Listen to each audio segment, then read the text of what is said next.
Assalamualaikum warahmatullahi wabarakatuh. Halo teman-teman semua, perkenalkan saya Dania Najmi dan selamat datang di Ruang Tengah persembahan dari cariustad.id yang merupakan sebuah platform yang menghadirkan ustadz dan ustazah yang ramah dan kompeten untuk berbagai kegiatan keagamaan seperti belajar Islam untuk anak dan dewasa, bimbingan mu'alaf, khotbah Jumat, dan juga kajian di kantor. Sejalan dengan semangat wasatiyah yang berarti berada di tengah, cariustad.id senantiasa mengajak untuk selalu kritis belajar atas berbagai topik dari berbagai sumber. Maka di ruang tengah ini, setiap topik tidak hanya akan dibahas dalam perspektif agama oleh ustadz dan ustazah saja, tapi juga oleh para ahli di bidangnya masing-masing. Untuk pembahasan kita pada hari ini adalah salah satu pertanyaan yang sering sekali ditanyakan di fitur Tanya Ustadz pada platform cariustad.id, yaitu mengenai support suami dalam keadaan istri yang bekerja atau berbisnis. Nah, untuk membahas mengenai hal ini, aku sudah ditemani oleh dua narasumber. Yang pertama adalah Ustazah Isna Rahma Solihatin, LC SPDI MPD. Dan juga ada Kak Anantia dari Think Woman yang merupakan organisasi pemberdayaan perempuan yang mendukung pendidikan, teknologi, dan pemberdayaan finansial melalui salah satu program utama Perempuan Maju Digital. Assalamualaikum Ustazah Isna dan Kak Anan. Salam Mbak Nadia, Mbak Dania. Sehat-sehat semuanya? Alhamdulillah. Masih semangat ya walaupun udah sore nih menjelang berbuka puasa ya? Semangat. Oke.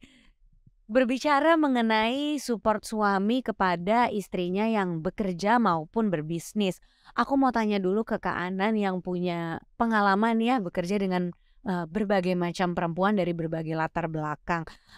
Dari yang pernah kamu temui, menurut kamu mengapa support suami itu menjadi penting sekali untuk perempuan-perempuan yang bekerja maupun berbisnis? Silakan Kak Anan. Oke, terima kasih. Ini pertanyaannya menarik karena kita juga lihat dari teman-teman perempuan yang punya bisnis yang tergabung dalam program kami di Think Woman. Itu tuh kebanyakan mereka karena sudah berkeluarga gitu ya, mereka punya peran-peran yang di luar dari peran mereka sebagai pemilik bisnis gitu. Jadi misalnya ketika mereka sudah berkeluarga harus mengurus anaknya gitu, harus mengurus keluarganya, rumah tangganya, atau kalau misalnya masih tinggal dengan orang tua ya dia juga sekaligus mengurus orang tuanya. Nah, dengan peran-peran ini kalau yang kami lihat juga support suami itu berperan sangat besar juga gitu, dalam artian mereka yang punya bisnis, perempuan yang punya bisnis itu perlu juga untuk membagi peran dengan suaminya gitu ya, saling berbagi peran dalam siapa sih yang nantinya akan mengurus anak kalau misalnya istrinya kebetulan harus bekerja atau harus mengurus bisnisnya.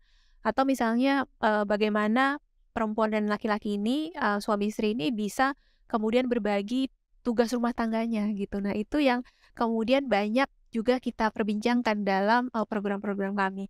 Yang berikutnya juga adalah ketika perempuan itu memulai bisnis atau misalnya mereka mau bekerja, itu biasanya juga karena ada dorongan dari kebutuhan untuk mengaktualisasi diri gitu ya, jadi untuk personal gitu. Nah, untuk bisa melakukan itu secara maksimal yang kami lihat juga adalah dukungan dari suaminya, bahwa suaminya benar-benar mendukung penuh apa yang diinginkan oleh istrinya, itu sesuatu yang bisa membuat sang istri pun bisa maksimal melakukan aktualisasi dirinya. Jadi itu kita lihat sebagai sesuatu yang positif gitu, bahwa dukungan suami itu ternyata benar-benar bisa membuat istrinya jadi lebih berkembang gitu dalam bekerja dan dalam bisnisnya gitu.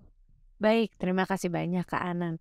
Kalau dari pandangan Islam sendiri Ustazah Isna, apakah ada kewajiban seorang suami untuk mendukung istrinya yang bekerja atau berbisnis atau malah ternyata tidak boleh didukung nih? Gimana?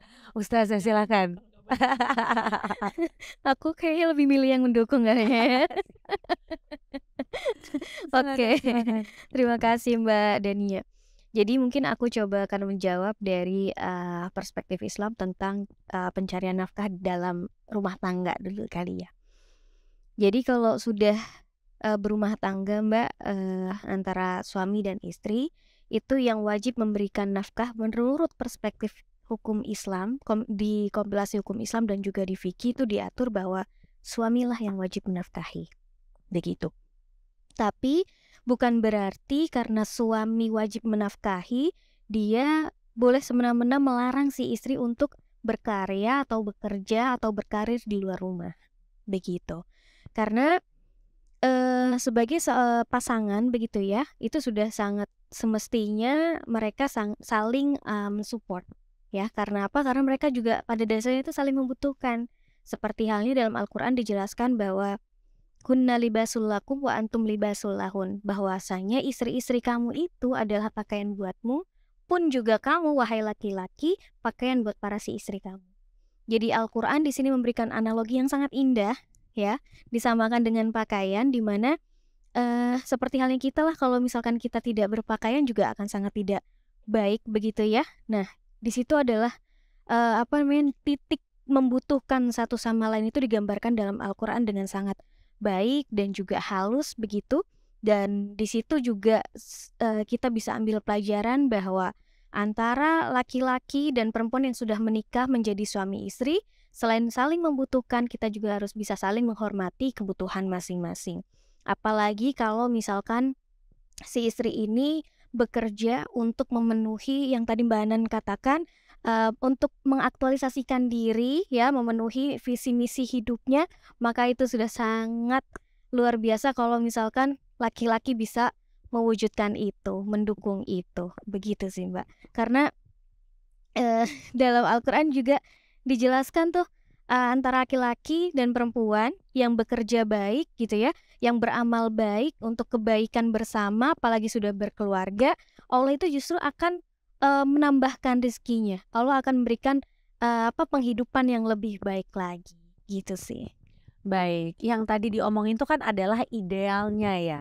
Seharusnya selalu didukung nih, tapi pada kenyataannya sayang sekali masih banyak pihak-pihak yang tidak mendukung perempuan yang bekerja maupun berbisnis. Nah, kalau dari pengalamannya Kak Anan gitu, a ada nggak sih dampak yang signifikan terlihat gitu dari perempuan-perempuan bekerja atau berbisnis yang, sayang sekali tidak mendapatkan dukungan dari suaminya? Gimana Kak Anan, silakan. Oke, karena kalau menurut saya cukup besar ya, maksudnya, peran dukungan ini gitu ya, terhadap kemampuan untuk seorang perempuan bisa bekerja dan kemudian atau membuat bisnisnya, gitu.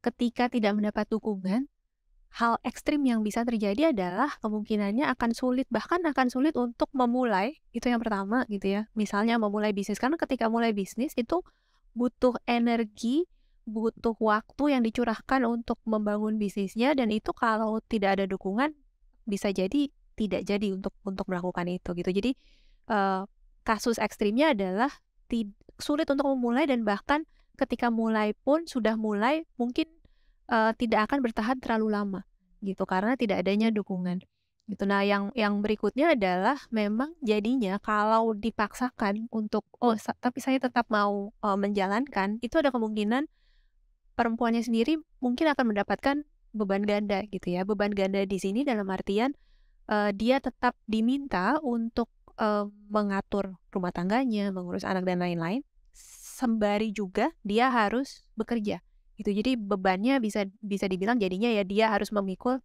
beban tambahan gitu karena keputusannya. Yang terakhir sebenarnya lebih ke, bagaimana si perempuannya sendiri bisa me-manage stresnya dia gitu. Karena bayangkan harus bekerja, bekerja itu kan juga dia menemui tantangan ya. Kalau bisnis juga dia pasti akan ketemu sama tantangannya. Dan di luar dari itu ditambah lagi dengan dia masih harus meyakinkan pasangannya gitu. Itu sesuatu yang kalau menurut saya jadi tambahan lapisan, kesetresan sendiri gitu ya. Di luar dari bayangkan kalau didukung kan berarti ada positif, dia bisa maju terus. Kalau misalnya enggak ya berarti dia harus membagi energinya untuk meyakinkan pasangannya bahwa yang dilakukan untuk kebaikan bersama dan lain-lain gitu.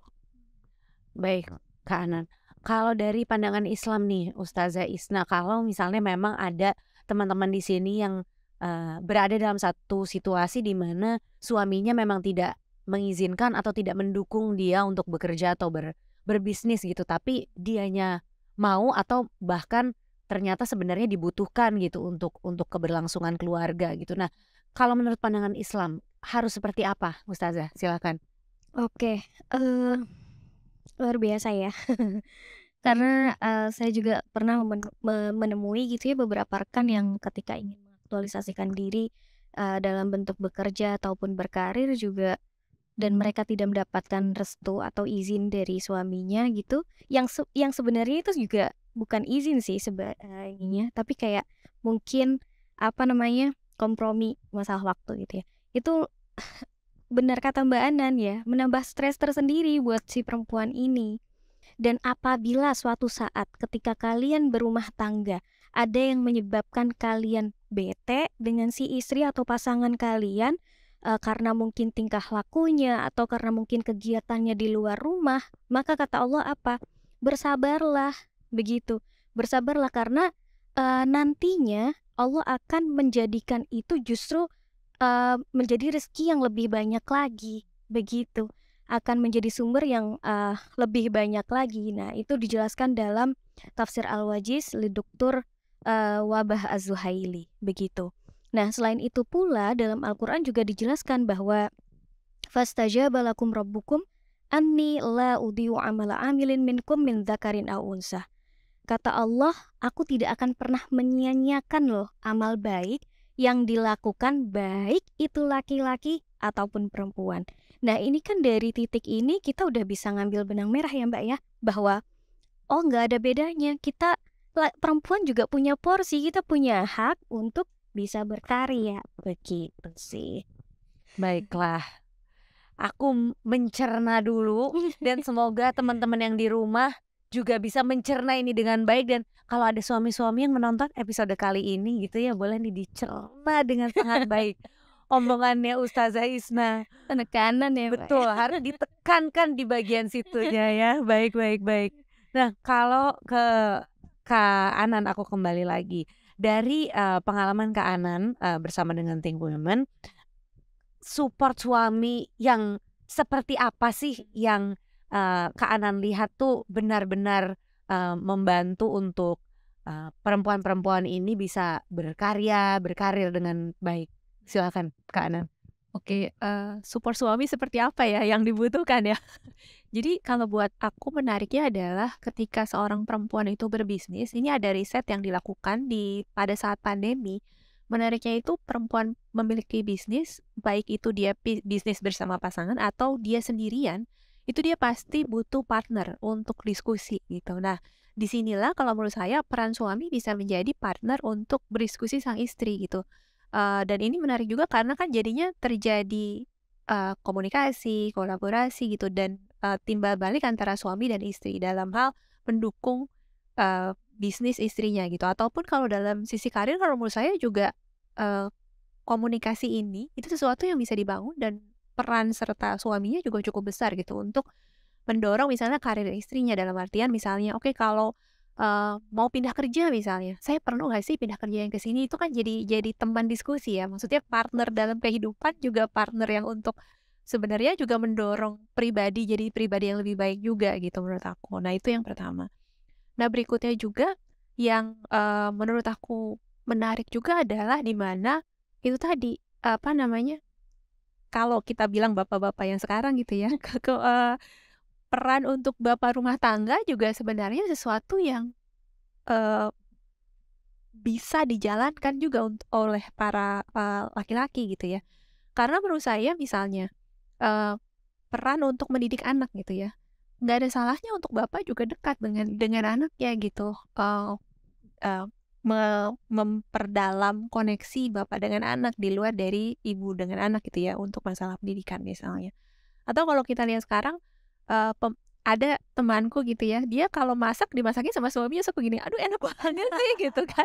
Jadi sebenarnya kalau peran dalam rumah tangga itu kan masalah konstruksi gendernya ya biasanya ya, tapi kan bisa dikerjakan oleh siapapun sebenarnya. Dan kalau dalam keluarga, kalau itu bisa dikomunikasikan gitu ya, jadi ya bisa saling berbagi perannya gitu. Di luar dari masing-masing nantinya di luar mau bekerja atau berbisnis masih bisa optimal juga di dua-duanya.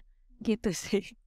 Baik, pertanyaan terakhir dari aku nih untuk Ustazah Isna itu, mungkin tadi ada beberapa contoh-contoh yang sudah dikemukakan sama Kak Anan dan juga sama Ustazah Isna sendiri dari, bukan dari perspektif ya, tapi dari contoh situasi itu. Nah sekarang ada nggak sih Ustazah Isna cerita beneran dari kisah Nabi sebelumnya atau sahabat-sahabatnya terkait dengan laki-laki yang mensupport pasangannya nih dalam bekerja maupun berbisnis sendiri? Silakan Ustazah Isna. Oke, terima kasih Mbak. Tadi Mbak Ana juga udah mulai dengan contoh yang real begitu ya. Dan contoh yang mungkin akan saya sampaikan juga tidak kalah real karena contohnya itu dari Nabi sendiri Mbak. Gitu, dari Nabi Muhammad Rasulullah Shallallahu Alaihi Wasallam, di mana beliau memiliki istri Khadijatul Kubra, Sayyidah Khadijah, betul? Di mana Sayyidah Khadijah ini mensupport Nabi Muhammad tidak hanya dengan moral saja, tapi juga financial, gitu ya. Khadijah memberikan sedemikian rupa hartanya untuk mendakwahkan Islam, begitu. Nah, selain itu juga ada yang namanya Ummu Syurek. Nah, Ummu Syurek ini adalah wanita kaya, ya, ghaniyah minal ansar, dari golongan ansar, ya, dari golongan ansar. Beliau itu azimatun nafaqati fisabilillah. Beliau itu kaya dan juga menginfakkan hartanya di jalan Allah, begitu. Itu yang kadang mungkin sebagian orang juga sulit kali ya Mbak ya, gitu. Karena kan sebagian biasanya kalau kita udah punya pengennya keep sendiri kan, padahal sebenarnya banyak sekali contoh untuk bisa menginfakkan juga. Nah, selain itu Ummu Syurek ini tadi juga wayansilu alaiha dhaifan. Jadi karena lihainya beliau begitu ya dalam mungkin berbicara dan mengencourage orang, beliau juga sering didatangi oleh tamu-tamu yang ingin partnership, mungkin bahasanya kalau zaman sekarang ya, membangun network begitu dengan Ummu Syurek ini, begitu. Dan tak kalah seru juga adalah contoh dari Ummu Bashar Al-Ansari, di mana waktu itu Ummu Bashar ini adalah salah satu sahabat juga yang banyak meriwayatkan Nabi. Beliau pernah mengalami mendapatkan dukungan juga dari Rasulullah Shallallahu Alaihi Wasallam, di mana suatu ketika Rasulullah itu mendatangi kebunnya Ummu Bashar. Ummu Bashar, ini kebun siapa? Kebun saya ya Rasul. Oh, kurmanya banyak ya, mungkin bahasa-bahasanya begitu ya. Kebun kurma. Dan kemudian, iya ya Rasul, kata Ummu Bashar begitu. Oke, kalau gitu kamu gak usah khawatir karena ma min muslim yazra'u zar'an fayakulu minhu tayrun au insanun au bahimatun illa kana lahu bihi shadaqah. Kata Rasul memotivasi Ummu Bashar ini adalah, udah kamu fokus aja dengan kebunmu begitu ya, karena siapapun yang dia menanam, dalam konteks ini tanaman kurma gitu ya, itu akan diberikan sesuatu yang lebih baik lagi. Dan kalau misalkan suatu ketika tanaman ini tuh nanti dicuri orang atau dimakan burung begitu ya, atau hewan yang lainnya, kamu gak usah khawatir karena kamu dapat pahala sedekah, kata Rasul begitu. Jadi dari contoh ini atau cerita ini tuh kan mengindikasikan bahwa Rasul memberikan motivasi yang luar biasa kepada perempuan untuk bisa menghasilkan karya, bekerja di luar rumahnya. Gitu sih Mbak. Baiklah, terima kasih banyak Ustazah Isna dan juga Kak Anen atas pemaparannya nih di hari ini. Menurut aku menarik sekali ya, bagaimana dalam Islam juga ada nilai-nilai di mana laki-laki itu harus mendukung perempuan untuk bekerja dan berkarya gitu. Bukan hanya karena ada kewajiban juga di sana, tapi bekerja dan berkarya itu sebagai platform mengaktualisasikan diri itu juga penting untuk didukung gitu, karena bermanfaatnya tuh nggak hanya untuk perempuan itu sendiri tapi juga buat keluarga, sepertinya seperti itu ya gitu. Nah, untuk teman-teman nih, saya harap yang menonton bisa terus diberikan semangat dan juga mungkin ada pencerahan sedikit ya dari obrolan kita pada hari ini. Baiklah, jangan lupa teman-teman untuk saksikan episode Ruang Tengah yang lainnya. Saya Dania Najmi pamit undur diri. Wassalamualaikum warahmatullahi wabarakatuh.